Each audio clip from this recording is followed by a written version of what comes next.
Welcome to Unit 3, Activity 3. Here we're going to talk about workplace vocabulary. In any workplace, you're going to be learning some new vocabulary that you wouldn't normally be using that vocabulary, let's say at school or at home.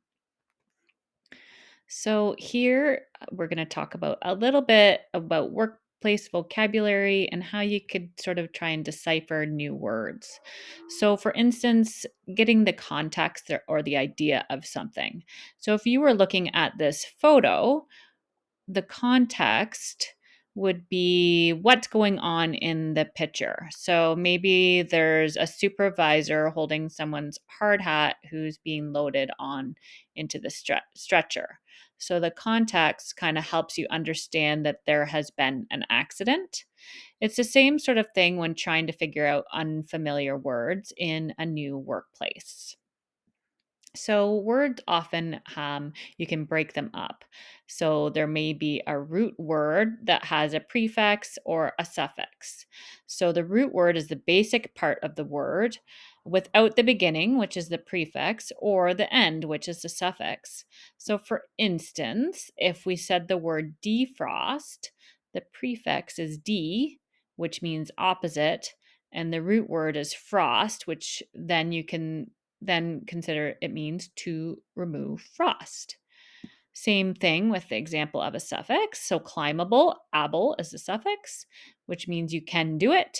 And climb is the root word, so you can assume it means can be climbed.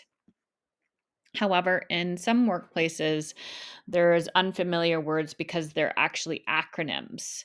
And an acronym is something you probably use if you're texting a friend or something like that. So for instance, BRB stands for be right back, or LOL stands for laugh out loud. So, in a lot of workplaces, there's different acronyms that you use.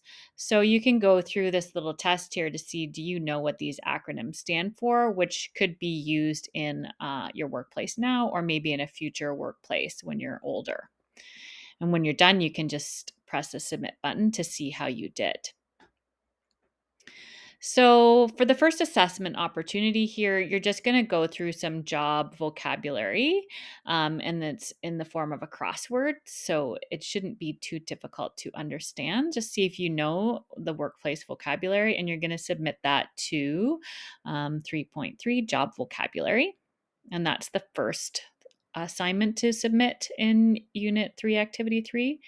But then you're also going to go back and relook at the resume and cover letter that you already created.